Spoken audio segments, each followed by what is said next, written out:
Bam. Bam. My peoples. My peoples. Welcome to another episode of Boxing for Breakfast, where you get your healthy dosage of sweet science early in the morning. Y'all know how we doing it on this Monday morning. We talking boxing, man. Of course we talking boxing. Salute to those tuning in, Size in the building, Clarence McLean in the building, Toy Mafia, what's the deal, family? Fellas, what a weekend of boxing. But let me just say, Monday morning, if you awake, if you up, if you breathing, it's a beautiful day, man. Beautiful day to enjoy your family, to enjoy life, to enjoy the sweet science. And of course, we got to get this money too. Thank you, God, for giving us another one. Fellas, we had a very interesting weekend of boxing, but something that I want to bring up first, I want to talk about, obviously, Carlos Adames did his thing, and a few other things that we want to talk about. Turmoana, Lester Martinez, all did what they had to do on Saturday. But before getting into that, I want to talk about this young lady. This young lady was involved in a fight on Pro Box. In fact, her name is Isis Seal. And Isis Seal was involved in a very tough fight. And she ended up getting knocked out in the first round. And right now, she's in a medically induced coma. So, prayers go out to this young lady. She's only 19 years old, my peoples. Only 19, and she got knocked out, I think, within 30 something seconds into the first round. And she, took some nasty shots. Nasty. And I actually watched that fight. Or watched, the little bit of it, because it finished right away. Early knockout, and I didn't think nothing of it, just another knockout. But then apparently the girl, suffered a seizure after being knocked out, and they had to obviously rush her to the hospital, and she's in a medically induced coma. So, hopefully she'll be able to recover. But that's boxing, my peoples. Sometimes we forget about how dangerous the sport actually is. This young lady, Isis Seal, suited up, stepped in the ring just like many fighters do. And look, now she's fighting for her life. So prayers to her. Hopefully Isis Seal can get past this and live a happy, healthy life. But this is why you guys see that I have a certain level of respect for fighters.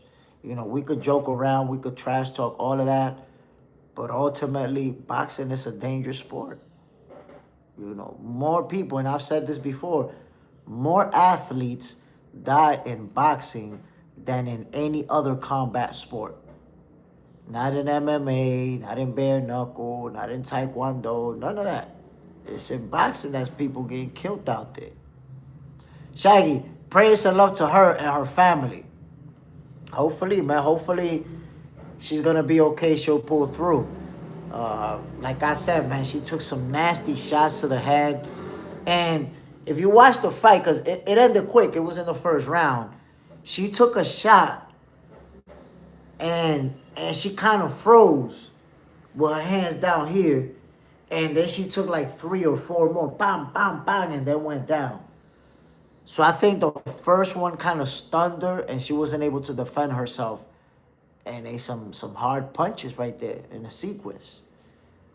Went down, and look where she's at now. But like I said, man, hopefully we're all rooting for her. And this also shows, man, women's boxing is dangerous too. It's not just men's boxing.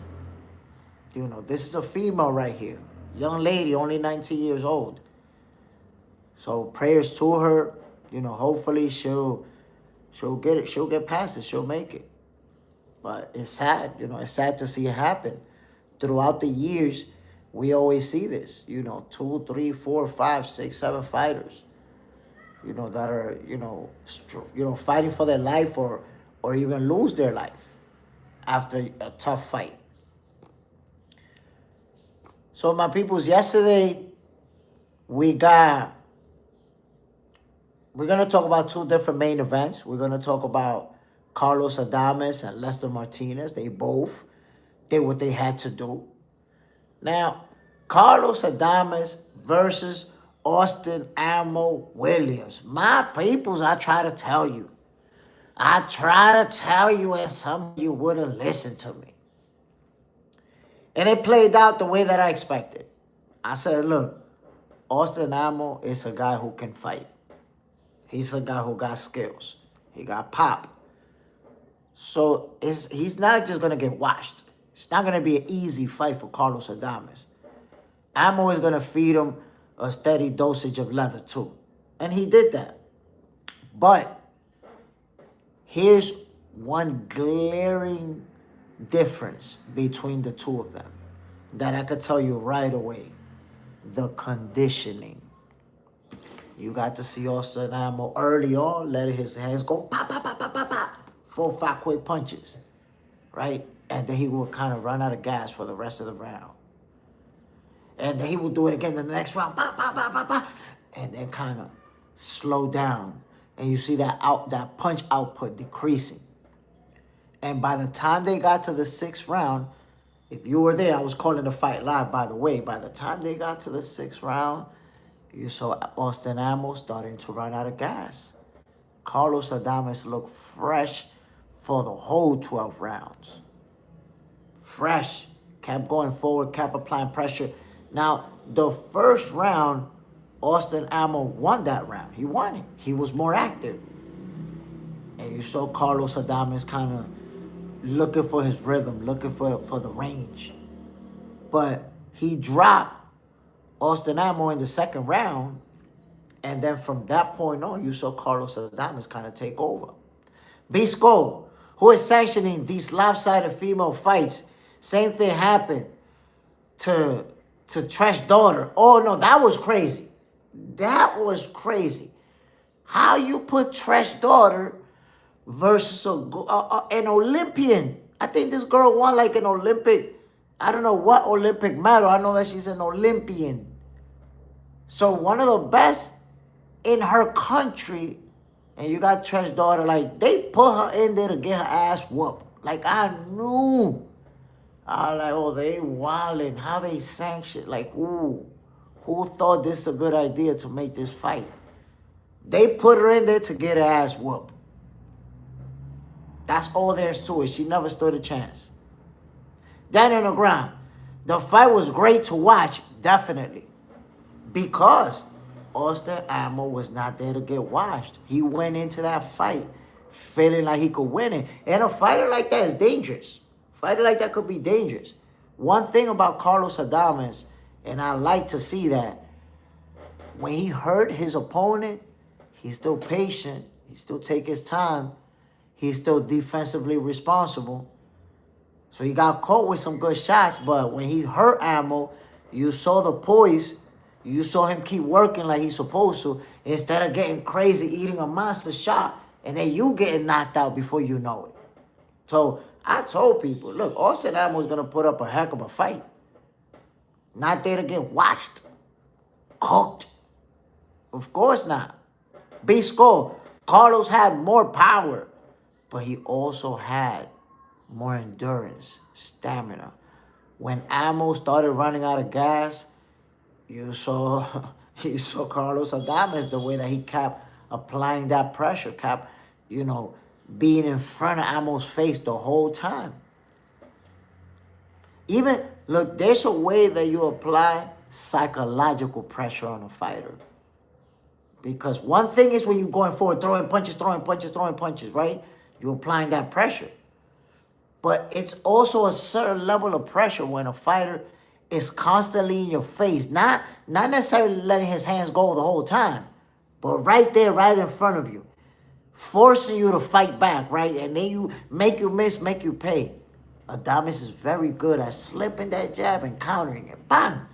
And then he did what you're supposed to do against a southpaw. If you're orthodox fighter, the lead right hand. The lead right hand was on point. He kept landing it to the dome piece, to the body. Carlos Adames was slick with it. Slick. As a matter of fact, when he dropped him in the second round, what was it? A double right hand to the dome piece. Bang, bang. He caught him with the lead right hand, pulled it back and shot it again right away. Boom. Both of them caught Austin Amo flush.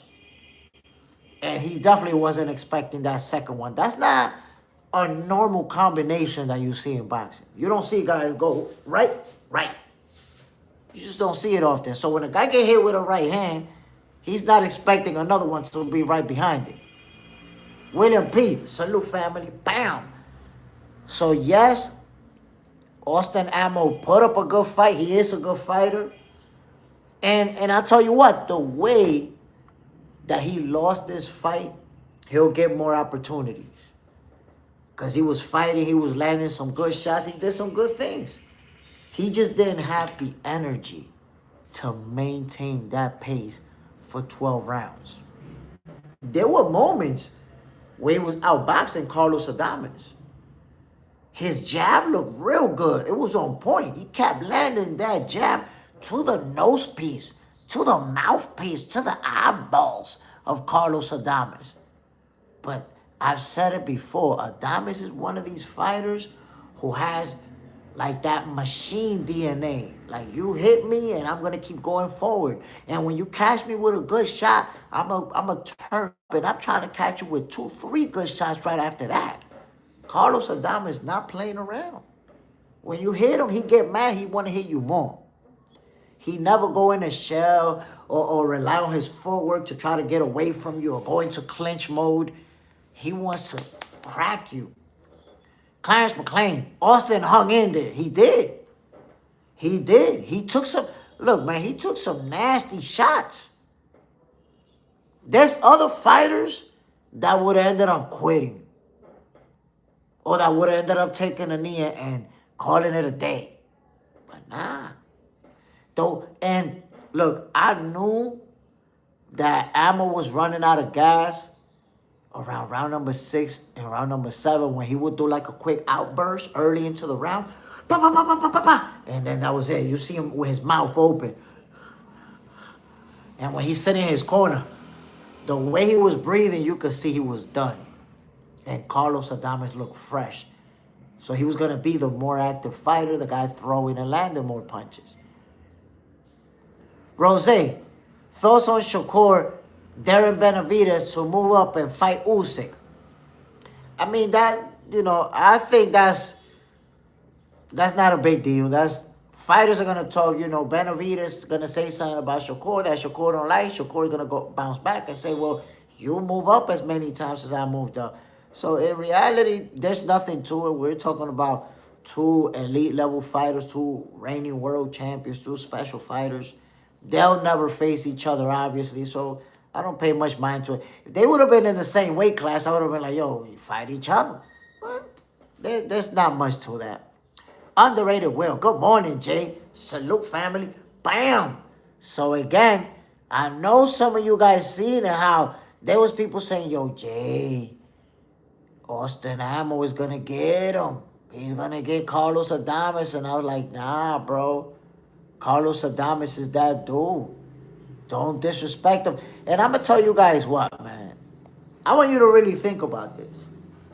When we talk about fighters and guys, world champions that are elite level guys, Carlos Adames never really comes up. He never really comes up, my people. He mad disrespected, and I always say, he's not just underestimated, he's underappreciated. This is what, his 3rd title defense? Real good opponent. You seen him versus Hamza Shiraz, by the way. You see how that fight played out? Come on now. People got to start respecting Carlos Adames. And what he needs for his popularity to go up is to get a name. Get somebody that people could say, yeah, that's a name that he's going to beat. The Assassin, salute family, bam. But you have to understand, Austin Ammo is a good win for Carlos Adames. Raul Mercado, salute family, bam. Austin Ammo is, in fact, I know you guys seen on social media a lot of people predicting that Ammo was going to beat him. I seen it all over social media. And I seen some commentators too talking about, yeah, I got Ammo winning this fight. He got the skill set, he got this, he got that. I'm like, man, listen, people are going to have to stop disrespecting Carlos Adames. This guy, he's a world champion, man, and people act like he a fluke or something. Nah, my peoples, Carlos Adames is for real. Give him his respect. He the truth. And look, Austin Ammo is a guy who can fight. He can fight. And you guys know that I respect him. But ultimately, Carlos Adames is that guy, man. People don't want to see it. Adames is that dude. Let's see what's next. Let's see if he's going to be able to unify titles. If he's going to be able to try to grab that undisputed crown. Maybe he moves up. Maybe he goes to 168. The Assassin, JSmiff. I like Lester. I think he's still early, though. He got some more developing to do. Not ready for Canelo just yet. Honestly, after watching him on Saturday, I don't think he's ready for Canelo. I don't think that he's ready. And I'm going to tell you why. I don't think Lester Martinez is ready for Canelo Alvarez. So, yesterday he had a tough opponent. He had a tough opponent, right? I mean, on Saturday. I get that part. That's going to happen. That's part of boxing. You know, even if you're an elite level guy, you're not going to wash everybody. You're not going to smoke everybody. Nobody does. So it's okay for Lester Martinez to go the distance. But on Saturday, if you watch that fight, he ran out of gas. You know, he was the better fighter. He was outclassing his opponent. But at the end, there were times where you even saw him throw, his punches look sloppy. Because that's the one thing. When you run out of gas, your mechanics go out the window. Your mechanics is the first thing to go. Your punches are not as crisp anymore. And you saw that in Lester. Pat McCart, JSmiff, do you like weight divisions having so many titles? I mean, if it's up to me, the WBC do away with that bullshit-ass trinket. Mauricio the goofball Sulaiman, everybody needs to disregard him and his bullshit-ass title. Look, I'm okay with the sanctioning bodies, to be honest. I'm okay with Zuffa boxing, too, because Zuffa allows us to get more fights. So, ultimately, it's okay because if you're a champion and I'm a champion, either we're going to unify or one of us two is going to be ducking. Simple as that. Either, because I don't think the answer is to do away with all the sanctioning bodies, go away with everything, and then just have one belt. Because the concept of undisputed, I think we can all appreciate it. When there's 4 champions and then they all unify, so then eventually there's one guy who has all the titles, we can appreciate that. So I'm okay. Honestly, I'm okay with the belts. The WBC, if it's up to me, that shit can disappear. I don't give a damn about them anymore. That's it. Mauricio the goofball Sulaiman, get the hell out of here. But like I was saying, man, Lester Martinez, you know, you can see that he was better than his fighter, than his opponent. But, man, he looked like he ran out of gas and he didn't have much left. For the championship rounds, he didn't really look like he had anything in the tank. There was nothing behind his punches. So if he was in that condition for the championship rounds against Canelo Alvarez, he might even get knocked out. Knocked out. So skills-wise, he's up there. I think he could compete with Canelo right now. I think he could compete with him. Skills-wise. But that just means you're going to compete with Canelo for the first 5-6 rounds, and then you start getting picked apart. They got to work on that conditioning. The Assassin, I heard and Billy ducked the rematch with Martinez. But that'll be an amazing part 2. That's a fact. That is a fact. And I actually seen Bo Max say that they want that rematch. Bad. They want that rematch, my peoples. Yes, sir. So if Bo Max say they want that rematch with Bailey, they feel comfortable that they can win that fight. Which, that was a heck of a fight. And Bailey and Lester Martinez, they really went to war. They was landing haymakers on each other. They both staggered each other. Rosa Andre, top of the morning. Salute, Rosa. Bam. Beat Skull now. I'm going to knock him in the rematch. Look, man, that's a good fight. That's a good fight. That's a good rematch. And I'm going to tell you this, though. The fact that they're both young and they had such a tough fight, I'm okay with them not going back-to-back with each other. You know, because a fight like that can take a lot out of a fighter. So I think it's a good deal to okay, we fought, we went to a draw. Let's have a few fights, both of us, and then revisit that rematch, but not back-to-back.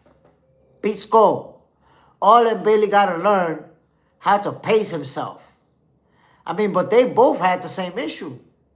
They both had the same issue. They both had to pace themselves. Only Lester had a little bit more in the tank for those last rounds. But then look, in this fight from Saturday, you could see that Lester Martinez was out of gas.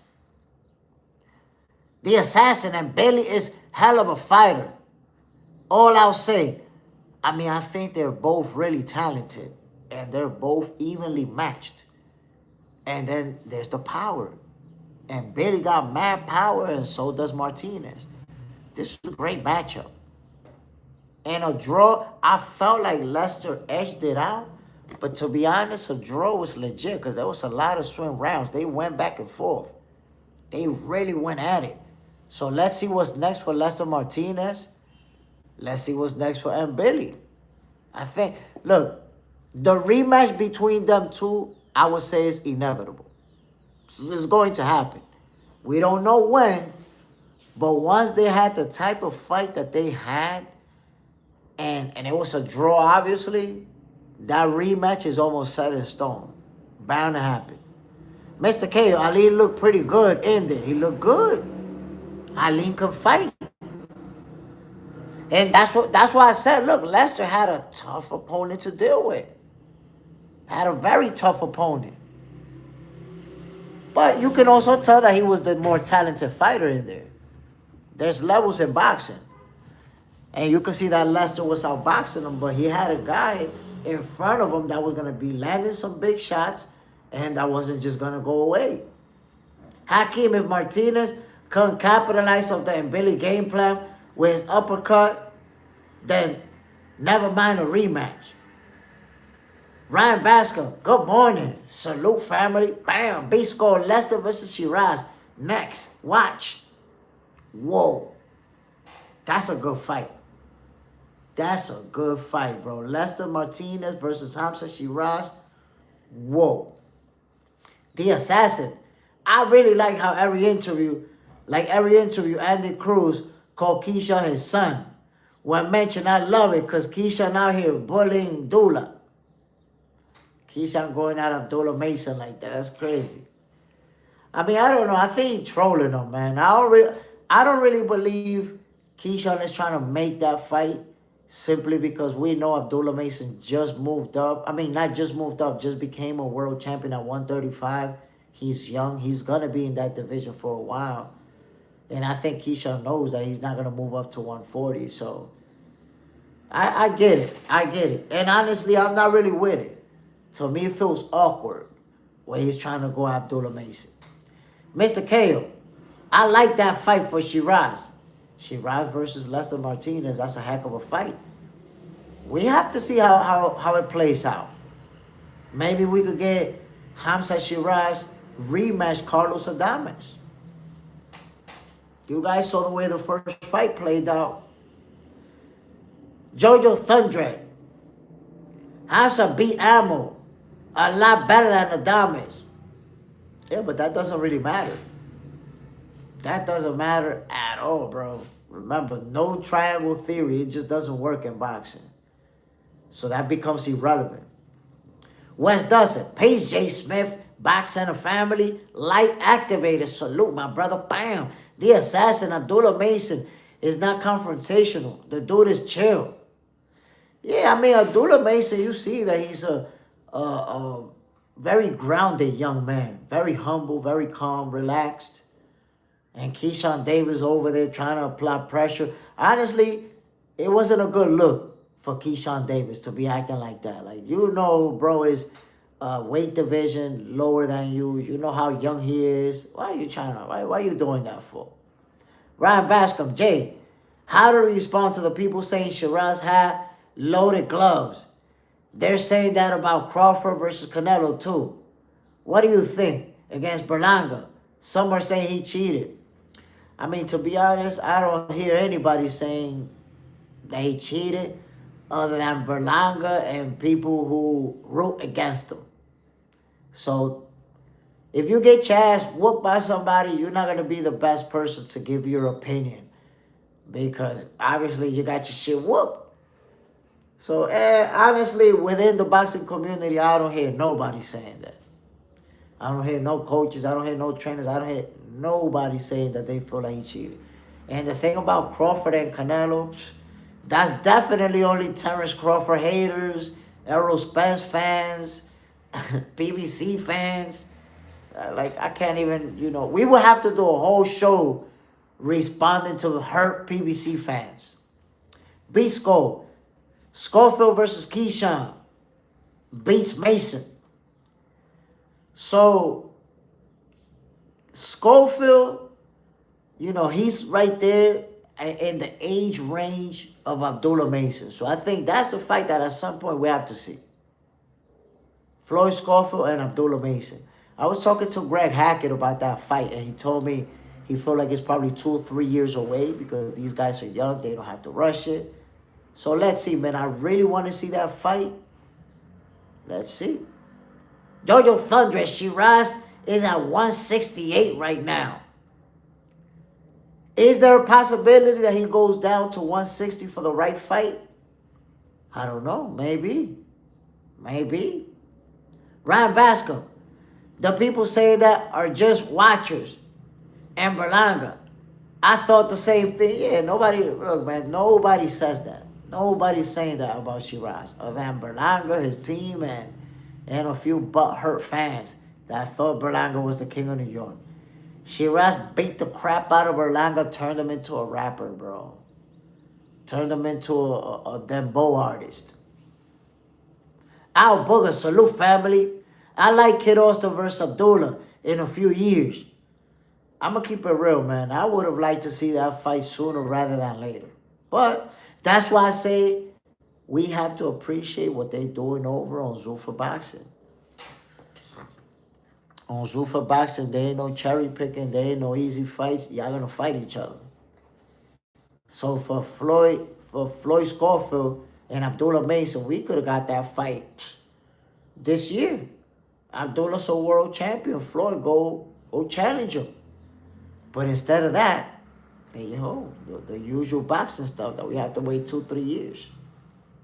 If this was back in the days, if this was in the 80s, if this was in the 90s, Floyd Schofield would have probably been challenging Abdullah Mason right now. He would have lost to him now, and then they would have fought again in 4 or 5 years. Now Floyd is a champion and Abdullah's a champion in the next weight class, and they rematch. They could fight young. There's no reason why they can't fight young and then meet down the line. But we got to keep those undefeated records, right?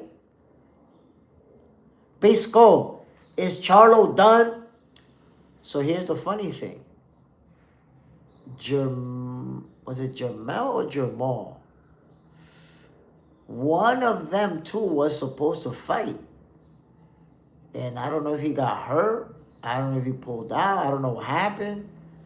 But that fight got canceled. So I don't know what's going on, man. It's like we want to see both of them. Jermel and Jermall, because they could. It's not that they could just fight. It's how good they are, and how fun their fights are, action packed. But we don't know what's going on, man. Rose Shiraz whooped Berlanga. Oh man, beat the shit out of Berlanga. Beat the shit out of him. Gave him the beating of a lifetime, bro. And I told people that. I told people that was gonna happen. It's crazy because, you know, Berlanga got such a big mouth. He went around talking about everything that he was going to do to Shiraz. He was going to break his face and all of that. And I was like, man, Shiraz going to beat the shit out of him. Beat him up. Told everybody. Posted my prediction early on that one. That's one of those that it didn't even take me long to make a prediction. You guys know sometimes it takes me a while. With that one, I think the fight was announced, and the next day I was like, yo, Shiraz gonna beat him up. Beat him up. Pisco. They gotta worry about Carmel Moulton, Mason, and Schofield. Man, listen, Carmel Moulton is gonna do big things when the time is right. Big things. Ryan Bascom, Abdullah Mason is the truth. That's why I have beaten Keyshawn, Hitchens, and the others. I don't see Kid Austin beating him. I'd like to see Mason and Frank Martin. Ooh, that's an interesting showdown right there. Big step up for Abdullah Mason, too. Al Booger was supposed to fight Resendez. Resendez, there you go. And Resendez is the guy who went life and death with this guy, Mexican guy. Went life and death with him. Put all type of hands on him. The Soto hybrid. Ryan Abdullah gets hit too much. Keyshawn will knock him out. It's a couple of years. In a couple of years, it will be a good fight. So I say, I don't think right now Abdullah Mason is ready for Keyshawn Davis. You know, I got a lot of respect for Abdullah, and he is a special fighter. And I know he's going to accomplish a lot, but he's still in that development process. I don't think that he's ready for Keyshawn Davis. Not just yet. Ryan Bascom, first to knock Berlanga out.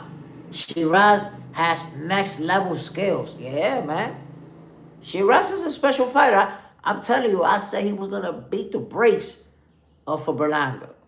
Beat the coquille out of him. I told y'all. That's what was going to happen. The assassin. But I thought Shiraz was a cheater. Now he ain't a cheater. Edgar Berlanga's a sore loser. It's one of those, right? Either Shiraz is a cheater or Berlanga's a sore loser. It's Berlanga. He's a sore loser. And you can see people like that, they sore losers. Because he talks so much shit about, I'm going to break your face.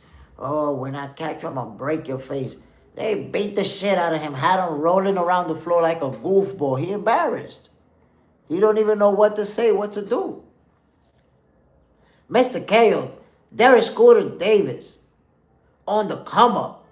Yeah, Scooter's nice. Nice. Still early in his career, but he nice. Jojo Thundred. Who you got, Regis or Connor? I think it's at 150. Yeah, they agreed to a catch weight, 150.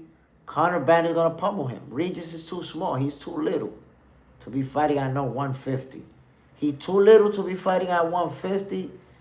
You know, you seen him getting pummeled recently. A couple of times he got beat up already. He was already talking about retiring from boxing and even trying a different sport and everything. So I honestly, no disrespect to Regis, former world champion, but I see him more as a guy who's there for the payday. Yes, he's training hard. Yes, he's going to try to win the fight. But come on. At 150, Conor Ben is going to pummel him. And I see him in a video recently where he says, I'm going to knock Conor Ben out. You're right. You say you was going to do that to Devin Haney too. Remember how that played out? Beat the shit out of you. Wes Dussett. He has a belt, so it's open season on Mason. No tune-ups for champions. I mean, that's it. He's a world champion. He's a world champion. But he doesn't have to move up to 140 to fight Keyshawn Davis. The Soda Hybrid, Shiraz turned Berlanga into a pop singer. Man, listen. He got Edgar Berlanga singing love songs. Beat him up. Out bugger. Shiraz fought to a gift draw against Adames. He's legit. Yeah, man, yeah. He got gifted that draw. But he's legit, man. You got to respect Hamza Shiraz. Some guys, salute my brother. Bam. Mr. KO counterband by devastating knockout. I believe it. I believe it. I just don't think, man, that there's anything really Regis Prograis can do. You know, he's a very flat-footed fighter. He's standing there right in front of you. Counterband is going to pick him apart. He's going to be the stronger guy. Brian Basco. Mesa isn't ready for Keyshawn yet. But given Frank Martin and maybe a thinker like Liam Parrow, give him Pitbull Cruz and a good pressure guy, and Mason should be ready for Keyshawn. I mean, look, we're going to probably see Abdullah Mason at 135 for the next 2-3 years. Because he's young. So we might see him unify titles, become undisputed, try to get that undisputed crown before even going to 140. When the time is right, we're going to see him at 140, but is Keyshawn going to be at 147 by that point? Because he's already talking about moving up. You have to see. The Assassin, Edwin De Los Santos versus Abdullah Mason. I agree with that fight. Because you guys remember, Edwin De Los Santos was supposed to get a shot versus Keyshawn Davis. And Keyshawn couldn't make weight, so the fight didn't happen. Keyshawn vacated. That left Edwin De Los Santos in the bubble. But you know why that fight is least likely to happen? Because Edwin De Los Santos now signed with Zuffa Boxing. So, will he be able to fight for Abdullah's title? I don't know. Maybe, maybe not.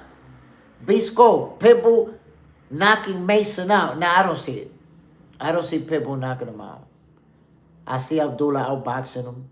Because here's the deal. I'm going to tell you something about Abdullah Mason that I want you to not forget. People are going to start judging Abdullah Mason for his last fight versus Sam Noakes. Right? Where he and Sam Noakes went at it. It was a dogfight. Ultimately, Abdullah Mason walked out of there with the dub. Abdullah doesn't have to fight everybody like that. He doesn't have to fight, you know, just trade leather with you inside the box. He got real good footwork. They're just going to have to get him to use it more. But Abdullah Mason can outbox guys. He can move. He can use that lateral movement. Use those angles. And outbox you. And we're going to see that, I promise you. You're not going to see Abdullah Mason fight every fight the same way he fought Sam Noakes. Just bam, bam, bam, bam. Nah. You're also going to see him use, you know, that footwork, those angles, that movement. And I think he can win, you know, a fight, for example, versus Pitbull Cruz doing that. Where it's not going to be the most fan-friendly fight. It's not going to be as action-packed as when he beat Sam Noakes. But he'll be able to beat him. That's the one thing about boxing fans. That you watch one fight where the guy used his footwork, used his movement. Oh, he's boring. That was a boring fight. But that's what you have to understand. Every fight cannot be a war. Every fight, you cannot handle it inside the phone booth. Because you don't want to be punch drunk at the end of your career.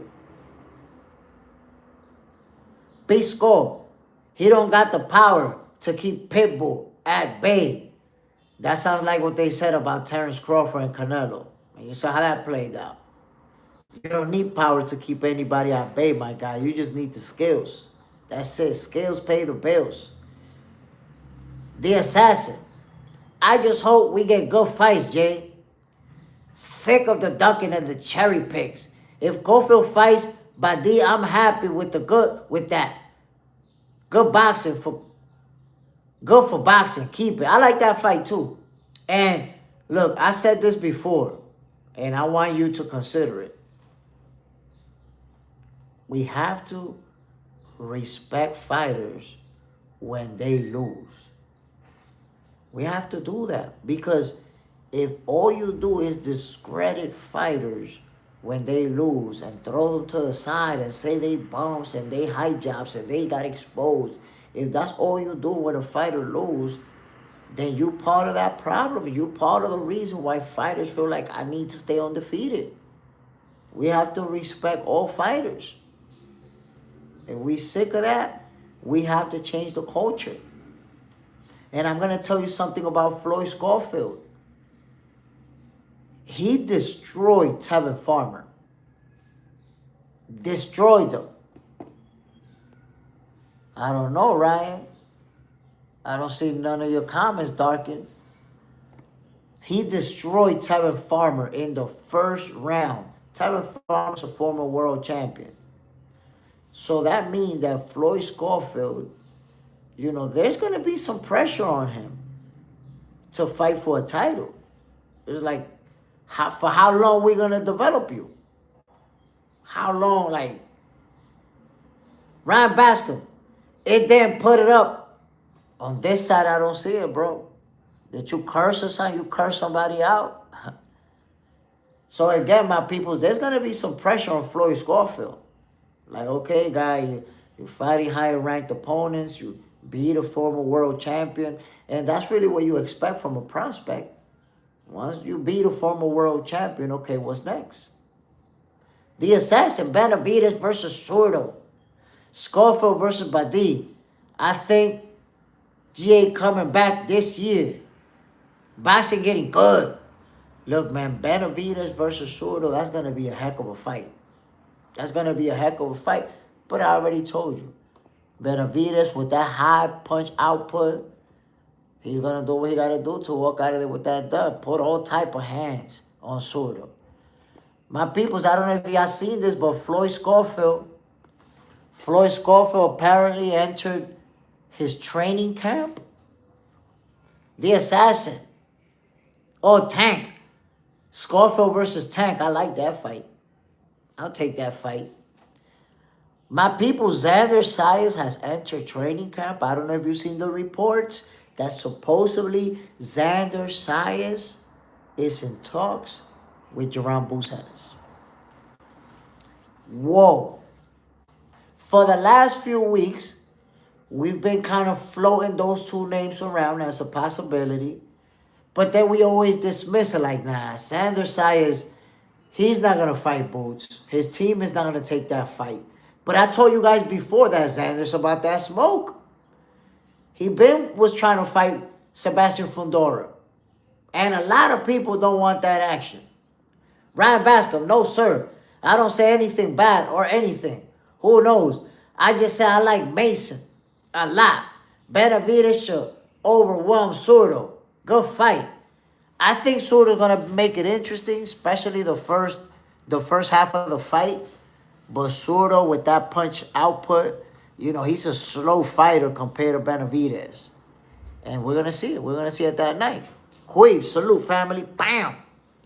So, look, man, I never would have thought that we're going to get Xander Zayas versus Jerome Boots Ennis. Come on now, my peoples. You guys know Boots was the boogeyman in the welterweight division. A lot of people didn't want to fight him.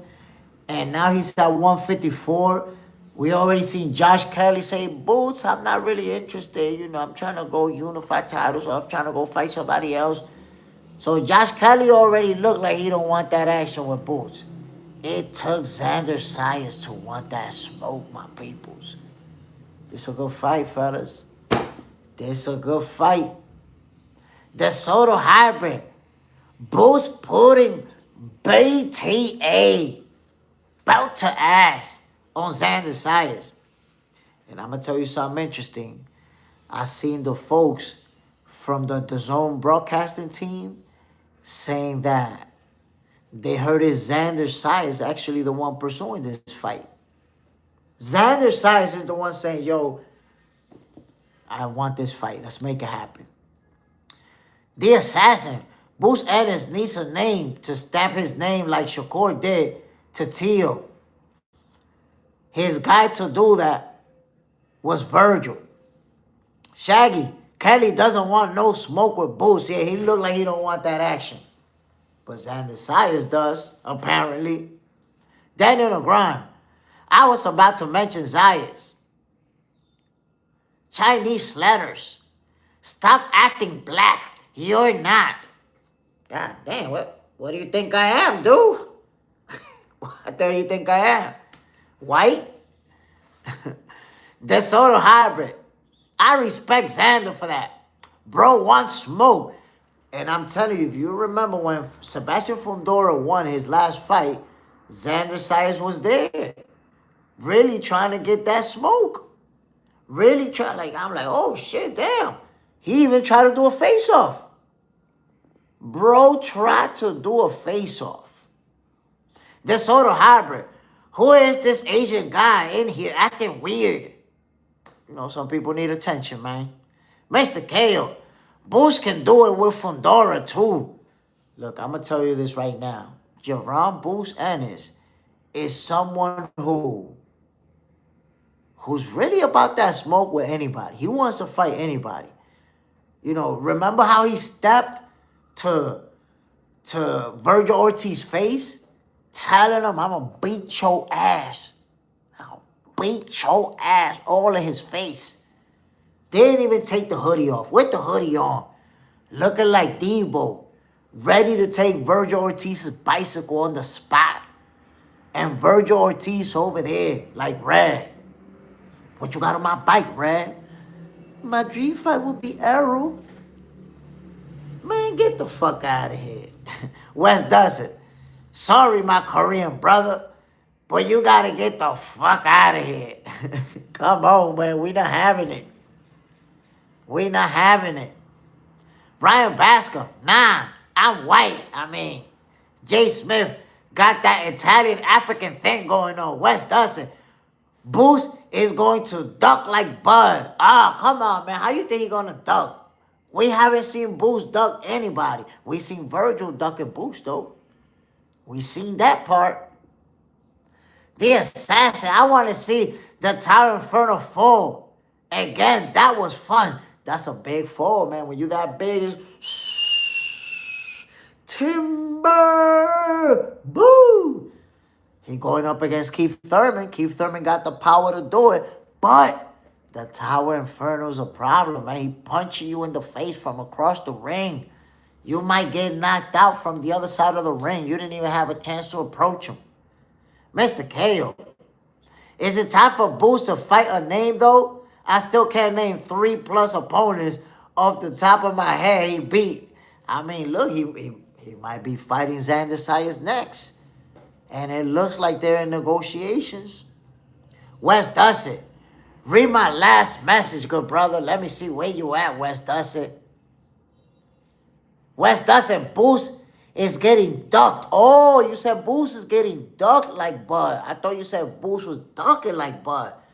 I said this before. There's actually a video of me saying that Boost's career is playing out similar to Bud, where, he's already winning titles. He's already, unified titles in the welterweight division. Now he's at 154, but he still don't got a name in his resume. And the names that's out there, they not really trying to get in there with no boots. Shakur was on the same boat. He just got Teofimo Lopez. When you're that good, when you're somebody who got the talent to go into the level of greatness, people don't want to take that ass whooping. They don't want it, my peoples. Al Booger. Arrow's my dream fight. Fuck out of here. We don't want to hear that shit. Ryan Bascom. Mendes folded him. But Fondora was beating his ass before that. Yeah. Fondora was winning that fight. Got caught with a good shot, got hurt, and went down from that. The assassin.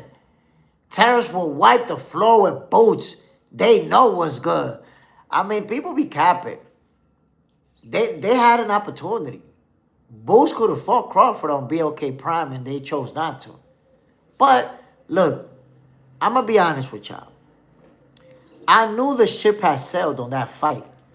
When Terrence Crawford said that he was moving up to 154, and at that time Boots was trying to unify titles at 147, and then obviously Crawford said that he was gonna move up to fight Canelo Alvarez. So I knew that the fight, you know, the ship sailed on a fight between Crawford and Boots. I knew that. That was never going to happen. Even when Crawford was already saying he was going to fight Canelo, when that fight was in place already, people were still talking about fight Boots, fight Boots. The ship sailed on that fight. I knew that wasn't going to happen. So it's like, okay, you want Terrence Crawford to fight Boots. That fight is not going to happen. That's it. And at one point, I wanted it to happen, just like everybody else. But you got to be realistic. Al Booger, Boots probably will have lost to Bud, but who knows? Boots is also 10 years younger, strong, athletic, and skillful. I think if they would have fought, Crawford would have beat him. I would have had Crawford winning that fight. Simple as that. And look, right now, honestly, I don't see anybody beating Boots. And I tell you guys that Sebastian Fondora is the man at 154. This is his division until further notice. This Fondora's division. But Boots is going to try to take it from him. And I don't see anybody beating Boots, but Fondora's a tough fight for anybody. For anybody. Goes to Dragon. But we got to remember, Crawford tried to fight Fondora and Tim Tszyu. Yeah, of course. Matter of fact, when Crawford was going to fight Fondora is because moving up to 154, he was going to be his WBO mandatory. And then Errol Spence stepped in like, nah, I'm going to fight Fondora. Errol stepped in favor of Bud. They got that fight away from Bud. And then Errol didn't even fight. Y'all don't remember that Errol even stepped in the ring and did a face-off for Fondora? So Crawford was trying to fight Fondora. But they didn't want to fight him. They used Errol Spence as the decoy to make it look like Fondora was going to fight Errol. That fight never happened. Ryan Bascom, Boots is better off not having fought Crawford. Now he has a free hand. He's better off. And he's still undefeated. The Assassin, I feel like I've been saying this for about 3 years. Now Errol retired. Look. Errol Spence. And it's hard to say that he's retired. I would say that he's inactive. Because it seems like Errol Spence, whenever he has a chance, he says, I'll come back when I'm ready. And he always says that. And I've seen some images from him. Recent images. Errol Spence is jacked right now. He's in real good physical shape. So I think that he's going to be looking to come back. You know, I have seen Errol Spence gain a lot of weight, looking chubby and shit. So if he's in such good shape, if he's in the gym and everything, I think he may be looking to make a comeback this year. You know, that fight between Errol Spence and Tim Tszyu, it's not official yet. Remember, Tim Tszyu is going to fight somebody else, and then supposedly afterwards, they'll fight each other. Let's see. Let's see how it all plays out. Ryan Bascom, Fondora has it. But I think Boots takes it. If Fondora would just use his reach. Yo, he's been using it, though. If you watch Fondora in his last couple of fights, he's been using that reach, man. That jab has been brutal. Brutal in people's faces. He's been making them pay to close that gap. Goes to Dragon. Yeah, that's crazy work. Errol Spence, crazy for that. Did him dirty. Look, I'm going to show you how Errol Spence was either used by the PBC or he did it himself, but how he caused Crawford inactivity. I'm going to remind you. First, remember when Errol was supposedly going to rematch Crawford? They had a rematch clause. So Crawford could not fight anybody else. The rematch clause expired like in a year, right? Errol Spence said that he was going to do a rematch, I remember they even had a fight date for the rematch between Errol and Bud. And then there was no fight date. And then they was waiting. And right before the rematch clause expired, Errol Spence was like, nah, yeah, I'm not going to rematch. We're not going to do a rematch. Froze him. Froze Crawford for no reason. Didn't even fight. And then Crawford was trying to fight Fondora. Errol Spence stepped in, even went in the ring and did a face-off with Fondora. Like, yeah, we're going to fight next. No fight. Just kept Crawford out of it. That's crazy. The PBC has done some funny-ass shit on Terrence Crawford. And he still made it all the way to the top. Ryan Bascom, he could use his reach with Zoo. Evolved in a whole new direction, true enough. I'm telling you, man, he started, and he really been using his reach since he got knocked out. Because if you look at his fights before that, Sebastian Fondora used to be fighting everybody inside the phone booth. He used to be fighting people like he was 5'5". And after he got knocked out, he started using that jab more and more. And now he's developed it to the point where you need to take punishment to get on the inside and do what you want to do. He's not just letting you close the guy, walk him down and let straight. You're not doing that no more with Fondora. You're going to have to box your way in, find your way in. Mr. KO, that's all I want to see from Tank is he comes back. I feel like for Tank, the Pitbull fight will always be there for him. Lamar Roach is there, a fight to make. And Tank going to 140, becoming world champion is enough for me. Look, man, I want to see Tank Davis rematch Lamar Roach. I honestly have no interest. Tank versus Pitbull Cruz, I don't got no interest in that fight. I know how it plays out. Easy W for Tank Davis. Goes to Dragon. How long do you think Fondora just will stay at 154? The guy's 6'6". The thing is, he's 6'6", but he got that slim frame. He got that thin frame. So he might stay there for a very long time. He might even play out his whole career in that division if he wanted to. He might not. But what I'm telling you is that he got that frame. He a skinny dude. So he's not a guy who's shrinking down and getting himself. If you watch him his whole career, he's been like that. He's had that type of frame. His sister too. So he's gonna be at 154 for some time. Unless they decide to move up. Unless they just decide. Maybe he take a nasty loss to Boots, let's say, at 154 and say, yeah, let's get out of here. Maybe like that. But Sebastian Fondora can make 154 for years, bro. Years. JJ Zayas in the building. Salute, my brother. Alberto McIntosh. Family, what's the deal? JJ said that let's get more likes for JSmiff. No ghost watching. Remember, my people, in 2026, we headed to #1. You don't want to be the sneak hater, ghost watching and shit. Ow, boogie, yeah. Sebastian doesn't seem to struggle at making weight. And his sister, it's a beanpole too. Yeah, man, they both big as hell. But it's height-wise. If you see the frame, they have a thin frame.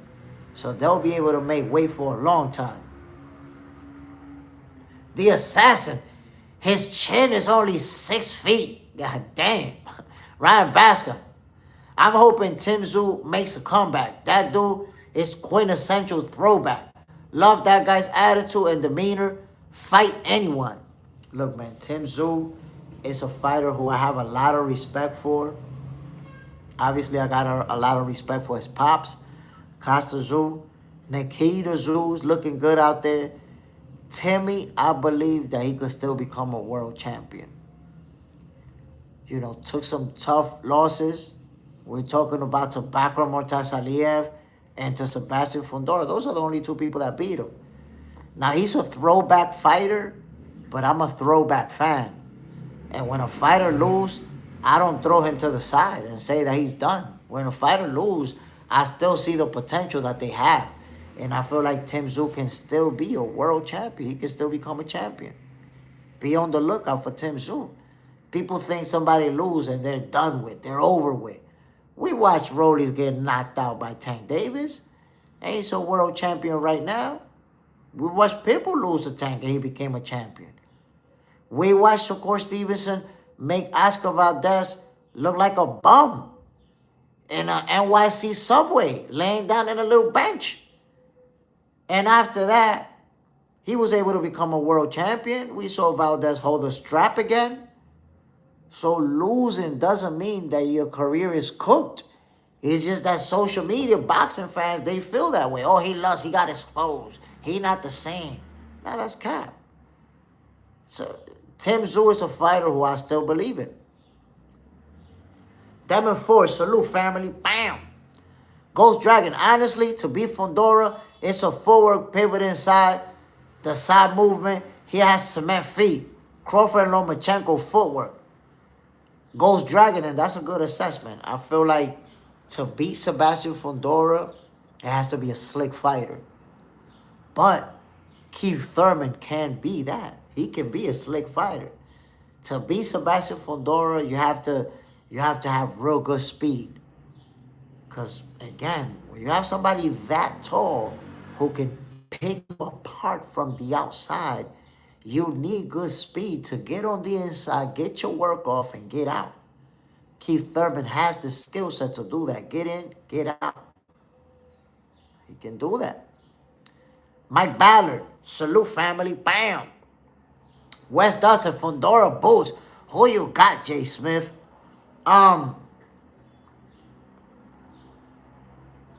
That's a tough one. That's a tough one. I've said it before, 154 is Sebastian Fondora's weight class. That's his division until further notice. It's hard for me to make a prediction on that fight because I said before, nobody beats Boots. But he's at 154. That's Fondora's division until further notice, man. I've said it before and I'll say that again. I can't make a prediction just yet, my brother. I'll make a prediction when that fight is the inevitable. It's hard for me to make that prediction.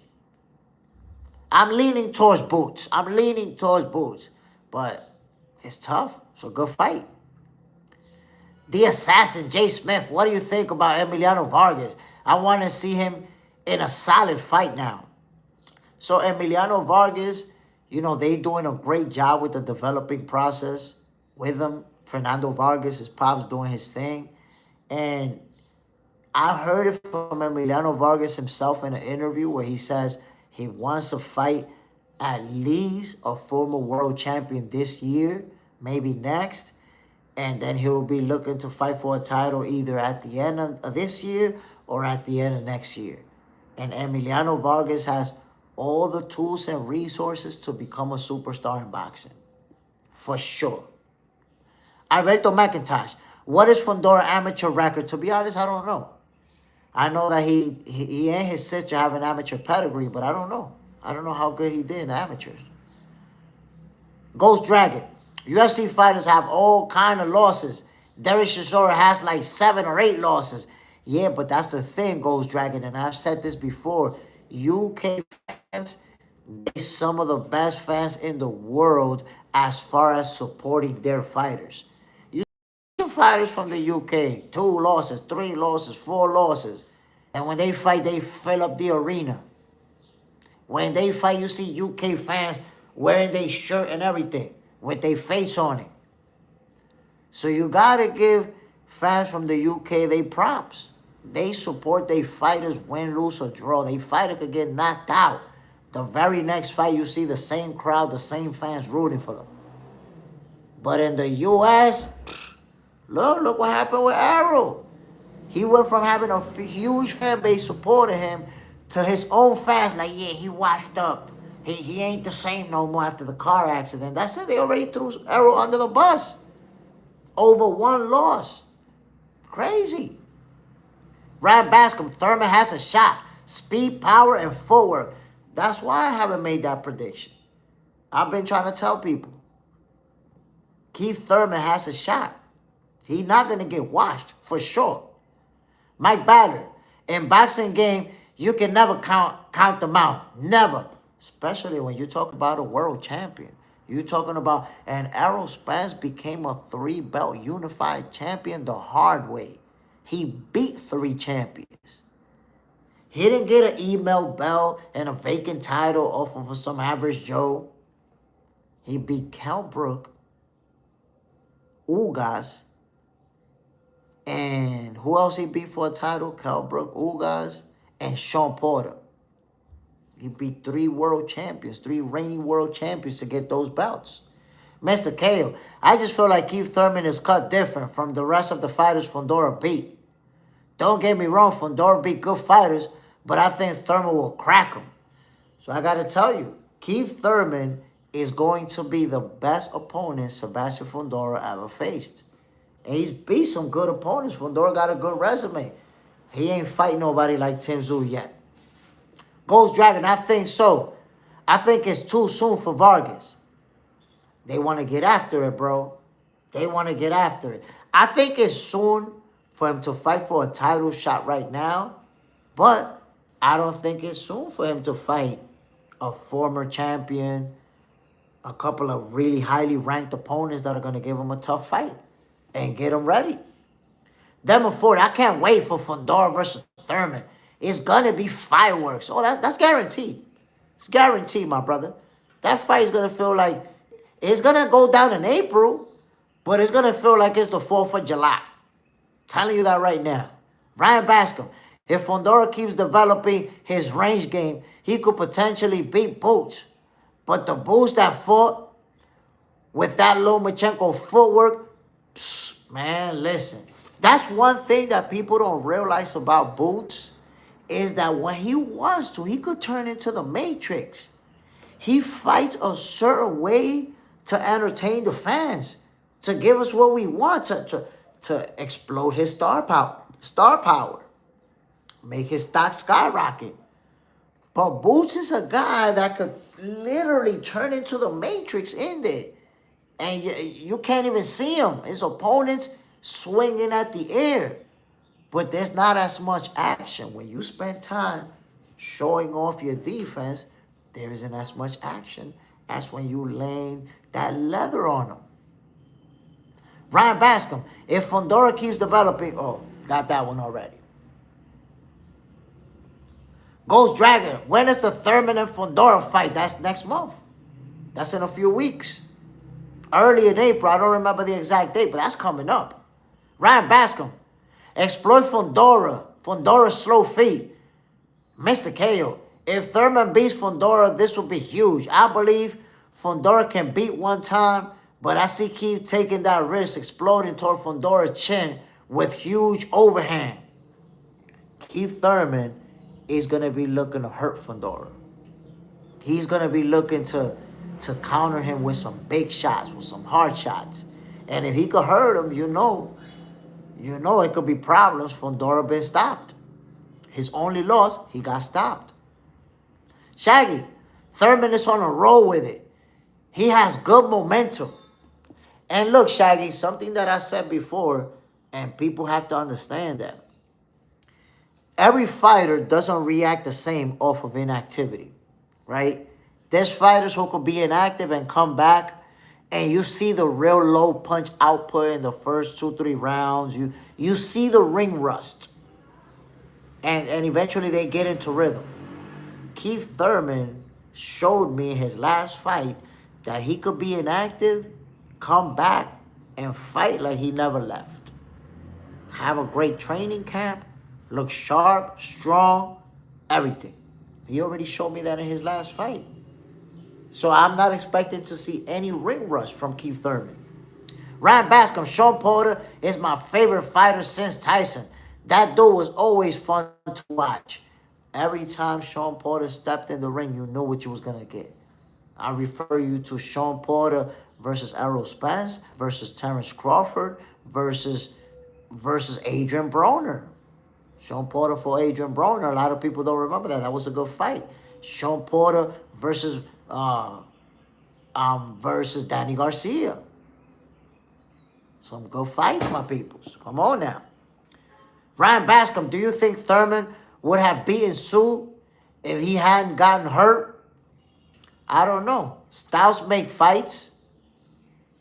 I think Thurman has the style to beat Tim Tszyu. I think he does.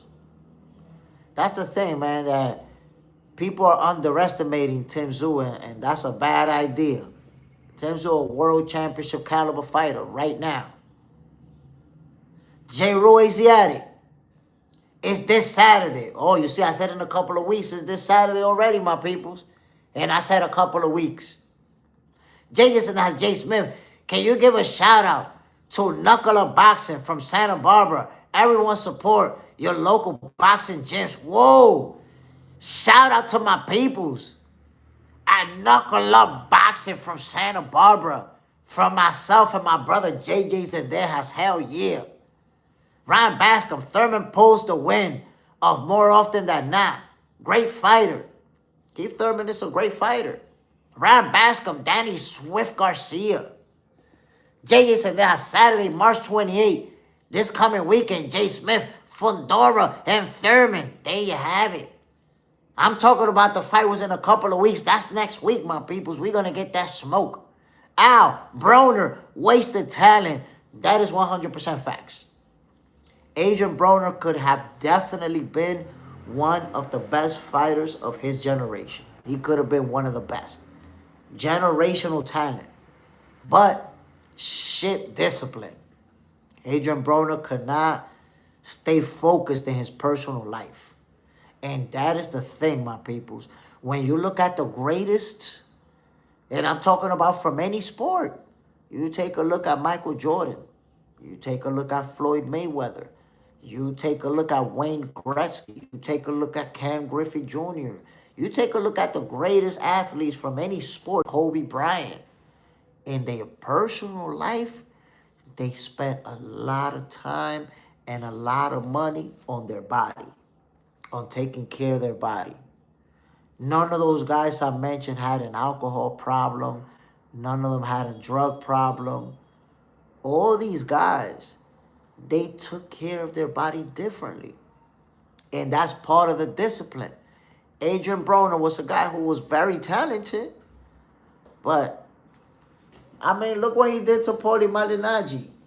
How the hell you steal your opponent's girl, smash her the day before the fight, you and your boys running trains on your opponent girl, and then you're going to go fight the next day?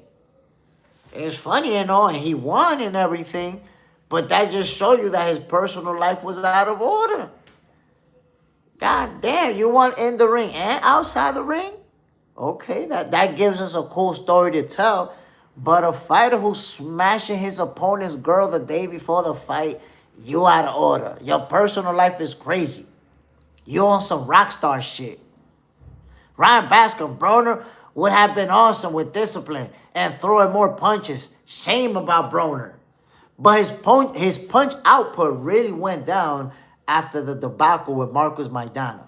And look at this. His loss to Marcos Maidana actually shows how much his personal life wasn't out of order. If you think that Maidana is a better boxer than Adrian Broner, you're confused. He's not a better boxer. In no way, shape, or form. If you look at them skill for skill, Adrian Broner is way above Maidana. But by the time he fought Maidana, motherfucker zipping lean, smoking weed, partying, and you got a Maidana who's in the gym, who at that point in his career, he was a gym rat. So that's where Maidana beat him. He had the better conditioning. He was focused. He was hungry. Adrian Broner at that time was already calling himself about the billions, living like a goofball. That's why. But Adrian Broner is one of the most famous examples in boxing of what happens to a world championship caliber fighter when they're not focused in their personal life. Because remember, AB won titles in what, 3, 4 divisions? A multi-division champion, bro. But he could have accomplished a lot more if he wasn't down with the goofballery. That's just the reality. The assassin Fondora is just a human giraffe. Wes doesn't. Oscar had a great career.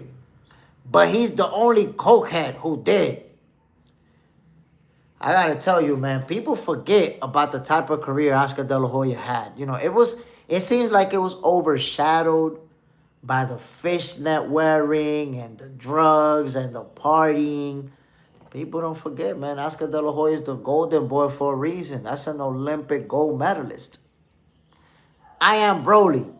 That was messed up. But he did win outside the ring. Out booger. Nah, that was Paulie's side piece. Paulie say that was his side piece because it felt like he's not taking that much of a loss. You know, if it's your side piece, it's just a side piece. But that's still an L, bro. You show up somewhere with your side piece and your opponent take her? Nah, bro. Paulie took an L. Don't, you know, I don't care that it was a side piece. He still took that L. Mr. KO, Maidana beating wasn't enough to humble AB. It only broke him even more. Yeah, because remember after Pacquiao, he was, I beat that boy. I beat that boy. Like, on the now like crazy. Ghost Dragon, nah. That wasn't his girl. That was a side piece. They're always a throwaway. He was just in love with the side piece. I'm saying, damn, isn't that a cardinal rule? You don't fall in love with the side piece? What are we doing? But still, come on, Ghost Dragon. If you go somewhere and you got your side piece, and not saying that you got a side piece because you look like a faithful man to your woman, but I'm saying if you somewhere with your side piece, this is a hypothetical, and some dude that don't like you, call her over, she go over, nah, shorty, you leaving with me. And they bounce with your side piece? You telling me you didn't take a L? That's a nasty L, bro. I Am Broly, JSmiff. Big question. Talk to me, my G. Ryan Bascom. Another killer, Maidana. Not a better boxer than Broner, though. True. But that's what I'm saying. He wasn't a better boxer than Broner, but he was more disciplined. Sometimes discipline can override talent. And that fight is an example of that. The more disciplined fighter beat the more talented fighter. Demon Ford, the money messed Broner up for sure, yeah. Of course. There's people, man, that once they get a lot of money, they surround themselves with the yes man, with the people that's going to be cool with everything that you do and everything that you say. And then they end up going downhill because there's nobody there to say, nah, you bugging out. Don't do that shit. Come on now. I Am Broly. Rafael Espinoza is 6'1". Fondora is 6'5". Why is Espinoza at 126 and Fondora at 154? Shouldn't they both be at 175? So I'm going to say it's all about the frame. All about the frame, my brother.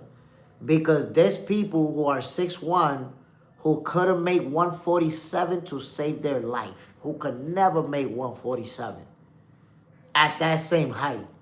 So it's all about the frame. They have a skinny frame. And that's why they're able to shrink down to those weight classes. Simple as that. But you have to understand, this is a common practice in boxing. They're tall, but they're skinny. How about the guys that have a wide-ass frame and they stay in a lower division? Tank Davis. Tank Davis was at 135 for 5 years, my G. 5 years at 135. Teofimo Lopez already gunning for the welterweight division. Devin is going is at the welterweight division. Ryan is at the welterweight division. And Tank Davis still at 135. He's about to move up to 140. The letter M, Zayas in training camp, getting ready. It looks like it. It looks like Xander Zayas and Jerome Boost Ennis is going to go down, my people. Don't get it twisted. Al Booger.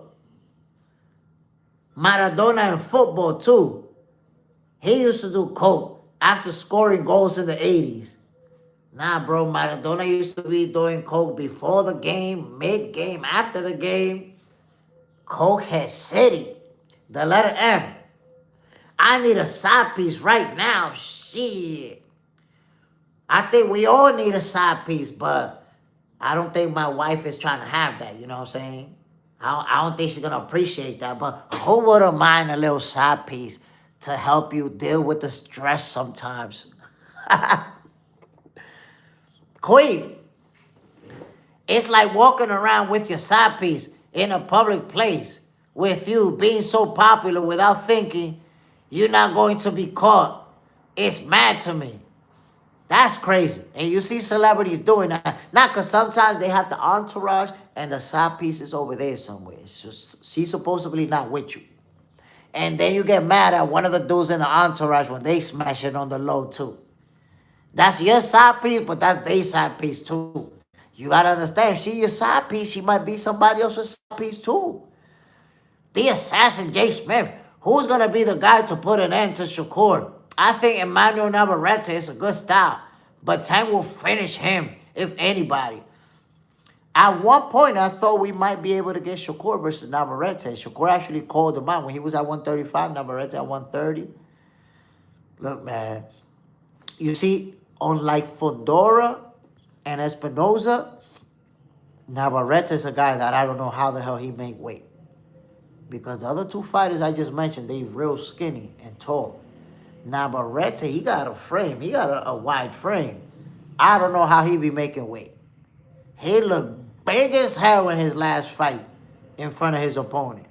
But some fighters, they do have that frame where they can make lower weights. Ryan Bascom, you have some good people. A lot of your watchers know what they're talking about. Says a lot about your channel. I appreciate it, my brother. I mean, it says two things. Number one, people who understand the sport of boxing, when they come through and they listen to what we're talking about, they stick around. And number two, the people that don't know shit about boxing, we get them out of here. Get them the fuck out of here, bro. When somebody shows up, yeah, I love boxing. I know Mike Tyson. You know Mike Tyson? Man, get the fuck out of here. Boom, you're out of here. Because you know, when somebody's first line is, yo, I love boxing, man. I know Mike Tyson. You know they don't know shit about boxing. Right there, you already know. That's the magic line that they say. Ow. Incoming frying pan over the head from the kitchen on Jay's dome piece. I'm telling you, bro, you know, we wouldn't mind having a side piece, but the wife is not having it. The letter M. Do you consider Pac-Man a dirty fighter? Let's be real, he juiced. So I don't consider Pac-Man a dirty fighter, and I don't believe he juiced. There isn't a shred of evidence to say that he juiced. So I don't know where you got that he juiced from. I don't see it that way. Ghost Dragon, Navarrete, I don't know how he made weight either. Bro, did you see his last fight? He looked big as hell in front of his opponent. Honestly, I don't know how much longer he's going to be able to make 130. I think that he'll be going to 135 soon. I just can't see it, man. I can't see it. He one of those guys that you know he got to starve himself to make weight, and then does a real good job with the rehydration. Because if you starve yourself to make weight and you don't know how to rehydrate properly, you're going to be weak as hell come fight night. Al Booger, I have serious doubts about Pac-Man. Maybe he really was the Pac-Man back in the days. I am Broly. Facts. Jay isn't that's exactly JSmiff. Get him the fuck out of here. We ain't got time for the goofballery. Ryan Bascom. Not a dig against Tyson. Just point out that everyone knows Tyson, right? I mean, no, listen. Mike Tyson is one of the most famous fighters ever. One of the most famous ever. And one of the most respected ever. And one of the best heavyweights that we ever saw. Right? And he became a world champion. Was it at 20 or 21? I can't remember. I think it was at 20. That record is from the 80s and it still holds today. Mike Tyson's record to becoming the heavyweight champion of the world is more than 30 years right now. But this the thing. When somebody says, I watch boxing, I love Mike Tyson, it really means that they don't watch boxing. They don't follow boxing. So they just mention the name that they know. Well, I know Mike Tyson.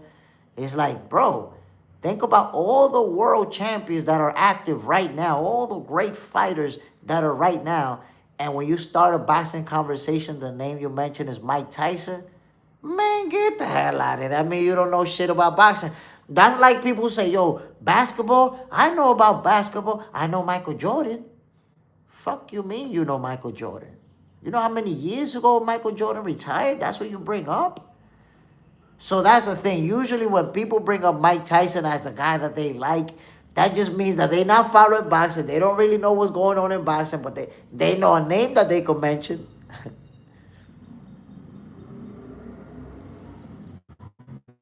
Quick question. With all the champions in boxing and UFC not fighting because they're looking for the big pay, for me, it hurts the rest of the division who are waiting or chasing a fight that's not happening. Quick, who said Pac-Man be juicing? Somebody said Pac-Man, they believe he juicing. I don't believe it. UFC is going to be in a tough situation with boxing right now because Dana White is going to be putting a lot of energy, is putting a lot of energy into Zuffa boxing. And UFC might suffer because of it. Ryan Basker, maybe the most iconic ever. Mike Tyson. I mean, Mike Tyson and Muhammad Ali are those guys. And then you got to put Floyd Mayweather up there as well. Quick, Tyson became a champion at age 20, just a few days after his head coach and father figure Cus D'Amato passed away. So there you have it at 20 years old, my people. So you have to consider how many years has it been since Mike Tyson achieved that feat. And look, nobody's ever, and we might never see nobody break that record. There isn't anybody right now that you could think of, yeah, at 20, he could become a heavyweight champion of the world. Look at the heavyweight champions of the world. They're all in their 30s. You don't see somebody, even at 22, 23, become a heavyweight champion. That tells you how special Mike was. Wavy, RP certified. Back in the day, boxing was actually real boxing compared to today's boxing. I mean, you have to understand, brother, back in the days, a loss didn't mean that a fighter got exposed and he not shit and he's a hype job. A loss was just another night of boxing and then you on to the next one. So people was willing to fight each other. Everybody was fighting everybody. We got that real action. Now, everybody's protecting that. Oh, so we don't get those fights that we supposed to get. Or fights got to marinate for mad years before they actually happen. If we would have been in the 80s, Floyd Scofield and Abdullah Mason might be fighting next. If this was the 80s or the 90s, Floyd Scofield's already a world champion. Abdullah Mason already a world champion. Floyd Scofield beat a former world champion in Tevin Farmer, obliterated him. He would be challenging Abdullah Mason to fight next for his world title.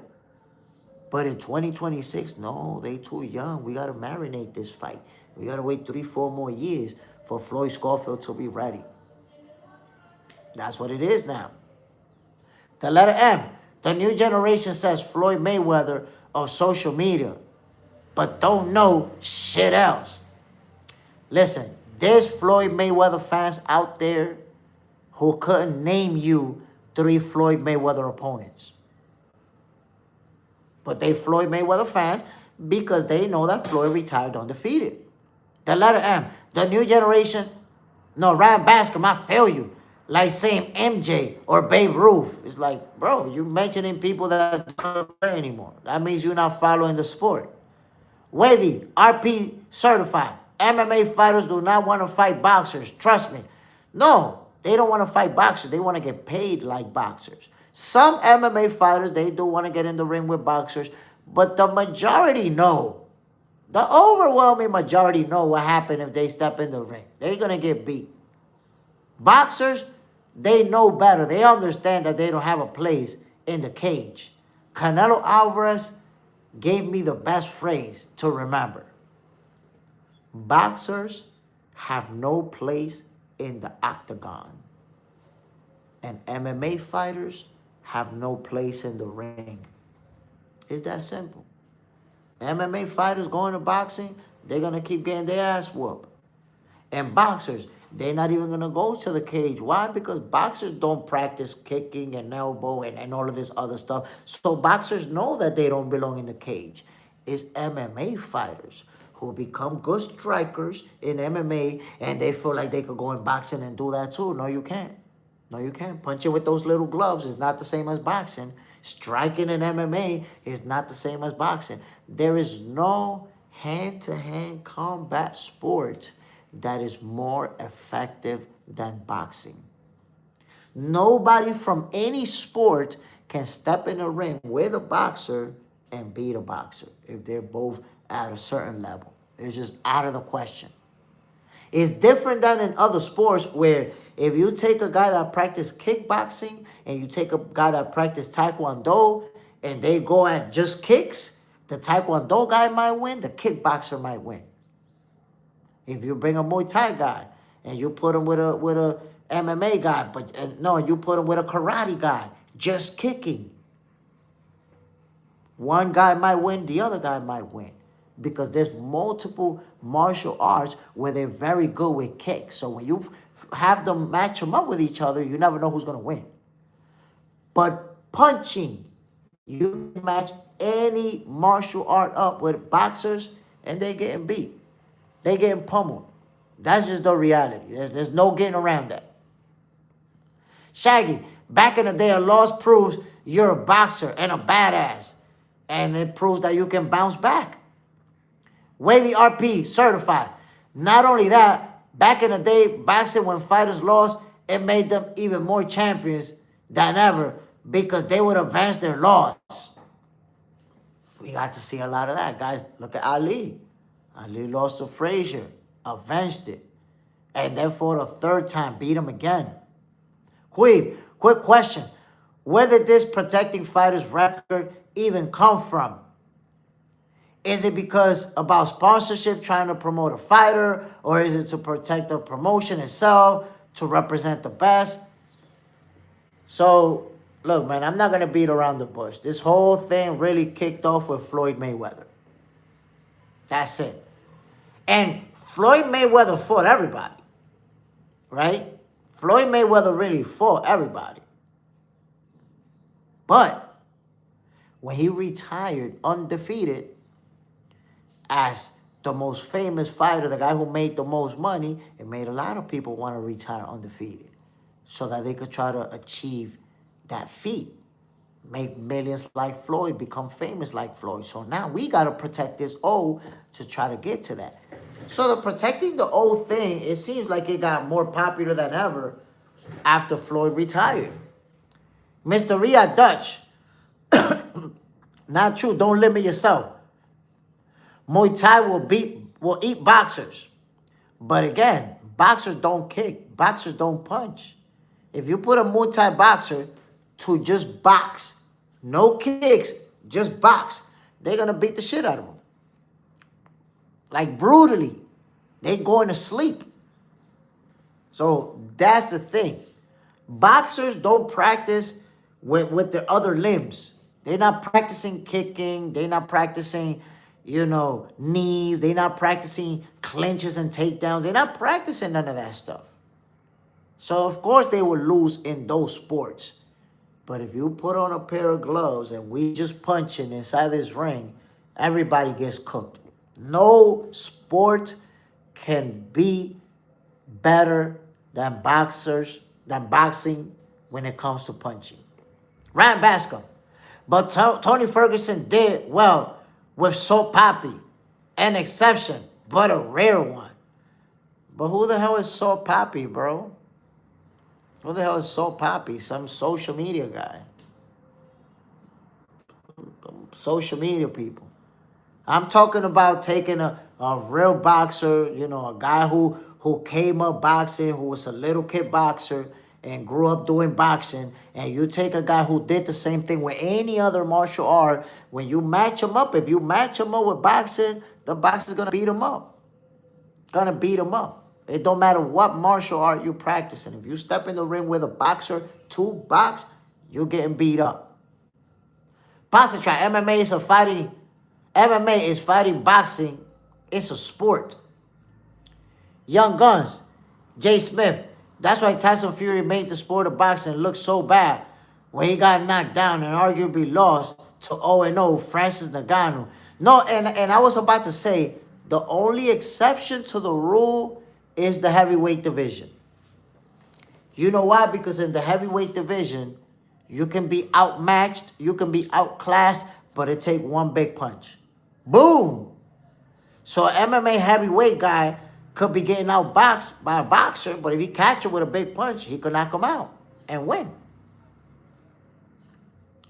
The letter M, boxing versus MMA, is like saying baseball versus basketball to me. Different sports, of course, different sports. But here's the thing. Even though it's different sports, MMA guys sometimes think that they could be boxers because MMA guys know how to punch. Even MMA fans will say, oh, Ilya Topuria will go to boxing and beat all those guys because he could punch. But he could punch in MMA. And they don't understand that punching with those little MMA gloves, even the punching technique is different. When you get in there with a boxer who only trains with the hands, you got no chance. No chance. Mr. Ria, Muay Thai guys can beat boxers. Mr. Ria, you already said that shit 2 times. It's time for you to get out of here. You a dummy, and we don't got time for dummies. Dude repeated the same shit. He's just gonna keep repeating the same shit over and over. Dummy, you out of here. The Assassin, I never bought that whole 4-King era. But there goes one down the drain. Teal Tank already swallowed Ryan, and Debo lost. Wait a minute, because the 4 Kings era, they lost. And they were still the 4 Kings. So Teofimo Lopez, losing to Shakur Stevenson, he lost to one of the greatest fighters of this generation who's ultimately gonna be the guy. So losing doesn't mean that he's not one of the guys anymore. Maybe by today's standards, of course. Pasta track. I wouldn't really say either one is a sport. I would say boxing is more of a sport in terms of combat because there are less rules. Yeah, but they're sports. They're all combat sports. Pugilism. Boxing is a sport and MMA is a sport. Both are martial arts. Mixed martial arts is unnecessarily branding because martial arts already includes all disciplines. That is correct. No, mixed martial arts is referring to the fact that people employ different martial arts into this one. So it's like boxing is punching, Taekwondo is mostly kicking, and then in this sport, we're using both of those arts combined. And I'm going to remind you, this is to me when MMA was the coolest. A lot of people don't remember this because MMA evolved. It evolved into MMA. But if you guys, to those who saw UFC when it first started, remember when they used to bring a guy in a karate outfit? It'll be a Taekwondo guy and then a guy with some boxing glove versus a boxer. So it's Taekwondo versus boxing. Let's go. Let's see who wins. I used to love that.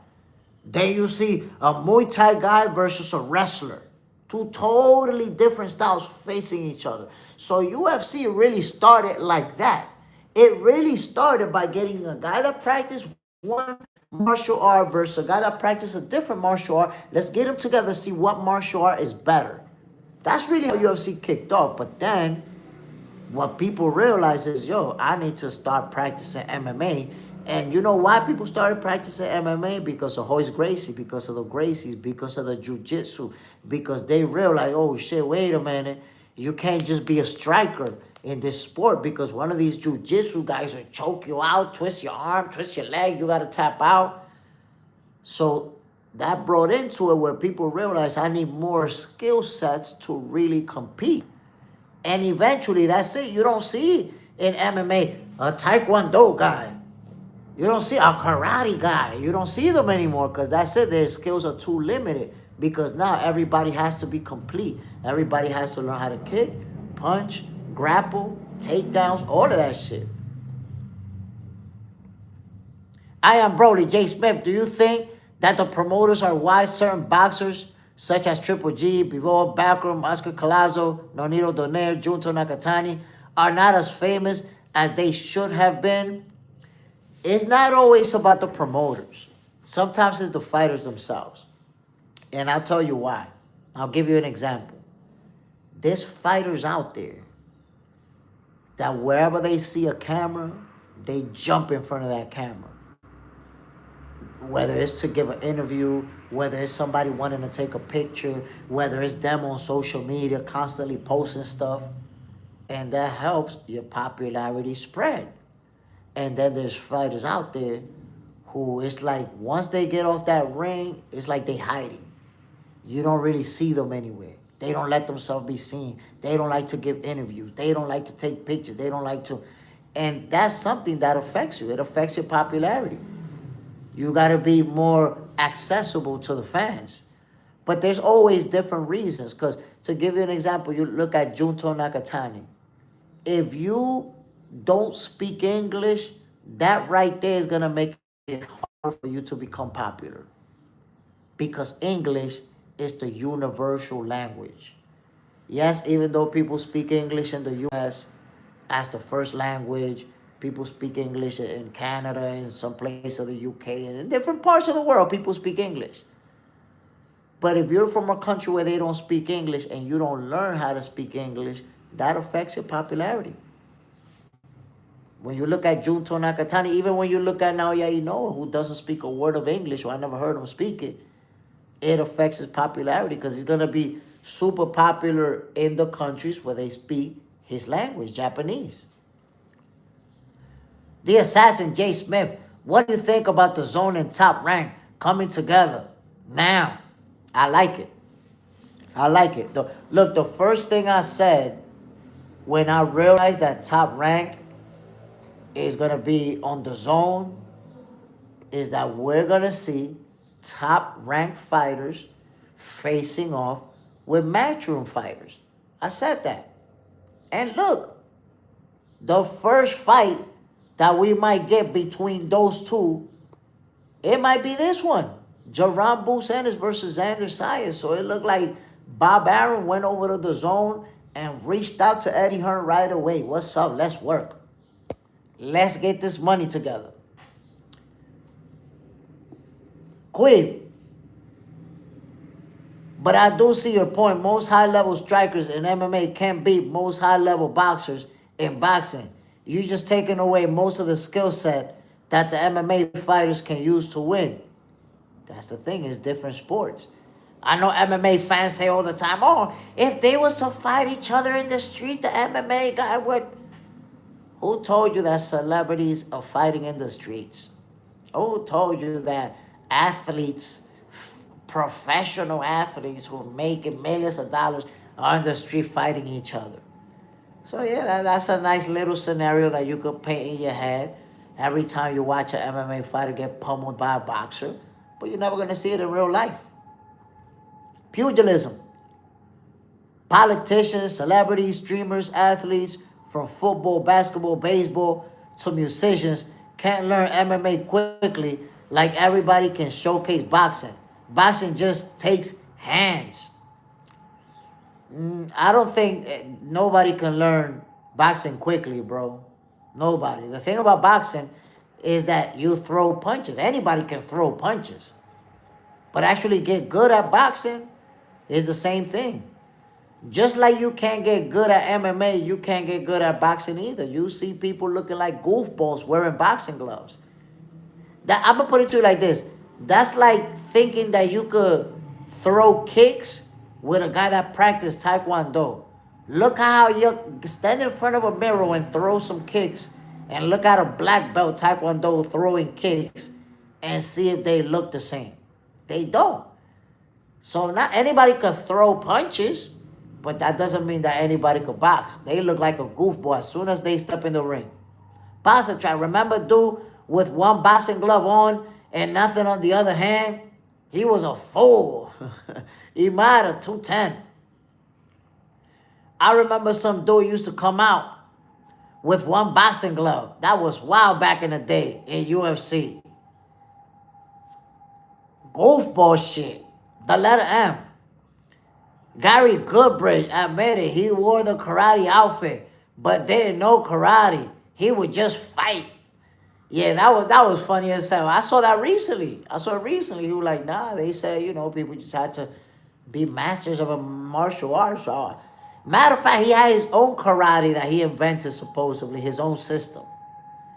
Ryan Bascom sounds like Haney and his PA. JJ said that his fighters always had to promote themselves. That's the one thing, man. Some fighters put a lot of energy into promoting themselves. And then there's fighters who don't promote themselves at all. You got to do that. And I spoke to amateur boxers about this. You got to start promoting yourself since you're an amateur boxer. You see amateur boxers that spend a lot of time promoting themselves, promoting the tournament that they fighting on, promoting the tournament that they won and showing videos and images. Man, yeah, that's what you're supposed to do, young lion. But you also see amateur boxers. Yo, I've known amateur boxers who won national tournaments, who win a lot of fights in the amateurs. And when you go on their Instagram, you don't see a single boxing related picture. You go on their Instagram, it be them with their book bag and their homeboys in the schoolyard. It be them chilling in a basketball court. It be them in the weekend, the pool with friends and family or whatever. Nothing to do with boxing.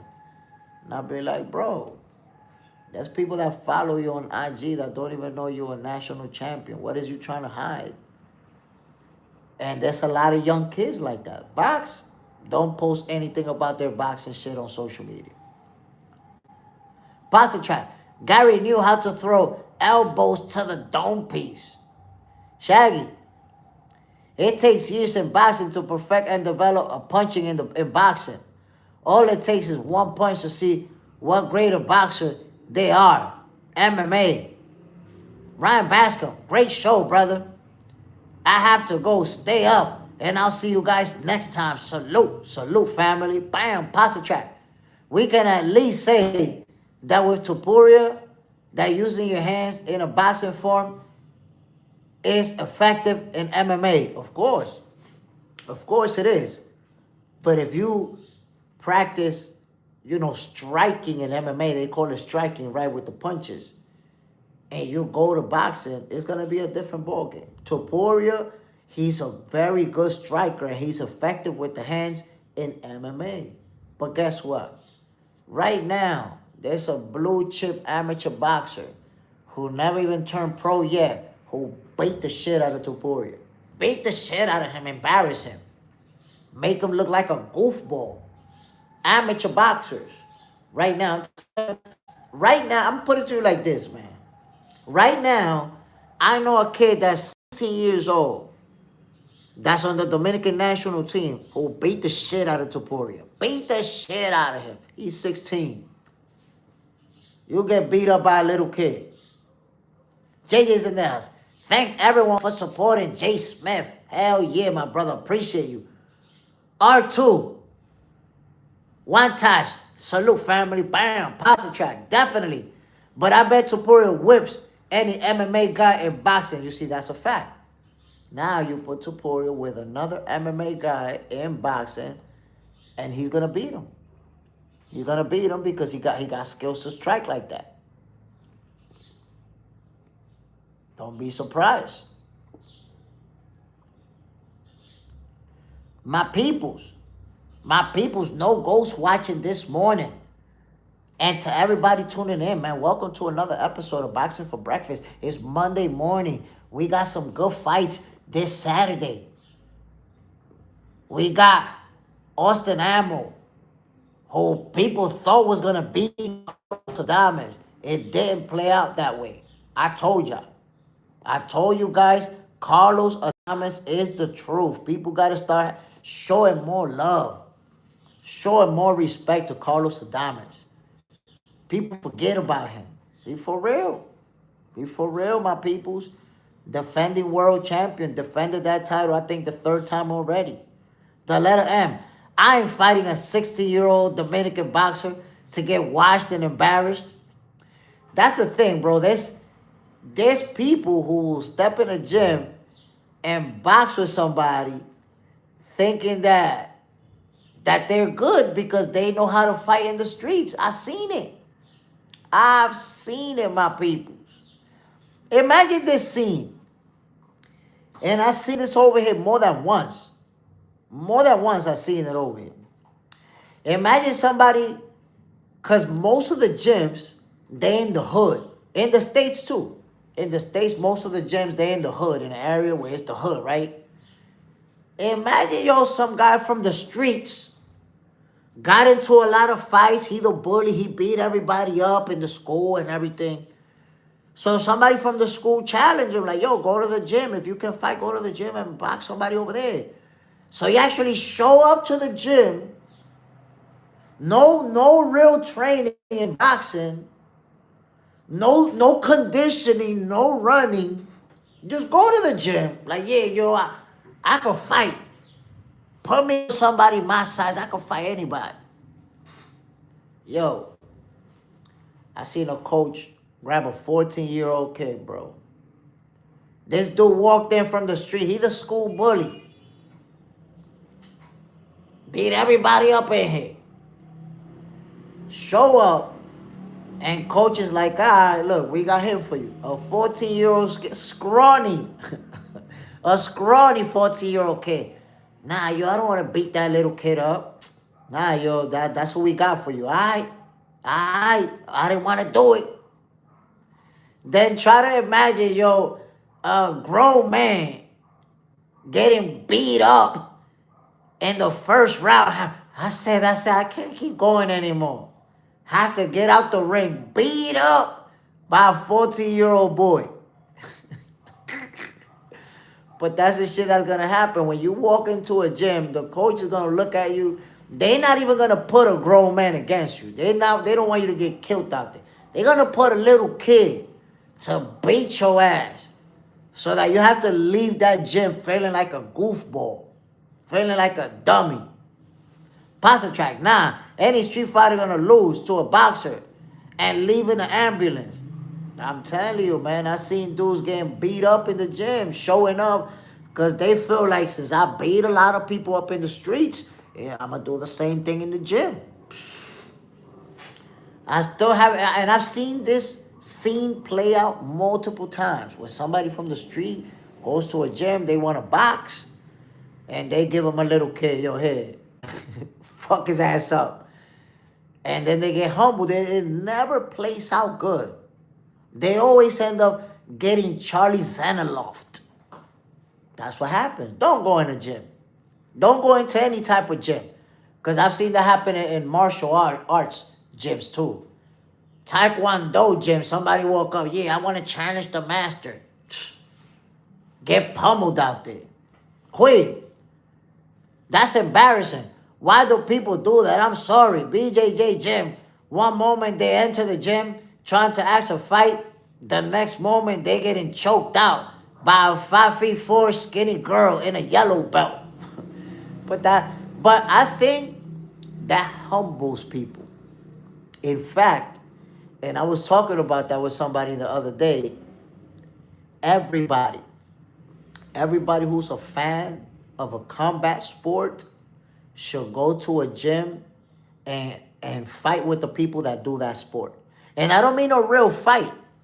I mean like go in the gym and tell them you want to do a quick sparring just to see what it takes. Because once you step in a gym with a boxer, with an amateur boxer, and you get washed by an amateur boxer, a 14, 15-year-old kid washes you, then you're going to have a different level of respect for boxers. Because now you're going to understand, damn, yo, it's not as easy as it look on TV. The people who think that they could beat those Taekwondo people, go to one of the Taekwondo gyms. Get kicked in the face a couple of times, and then you're going to understand, yeah, I can't really do that like that. They different. Albert McIntosh, who's on the undercard this Saturday? So the Keith Thurman versus Sebastian Fondora undercard, I'm going to tell you right now because I don't remember off the top of my head, but I do remember that there was some good fights. So let me see right now. Let me answer that question, my brother. Hell yeah.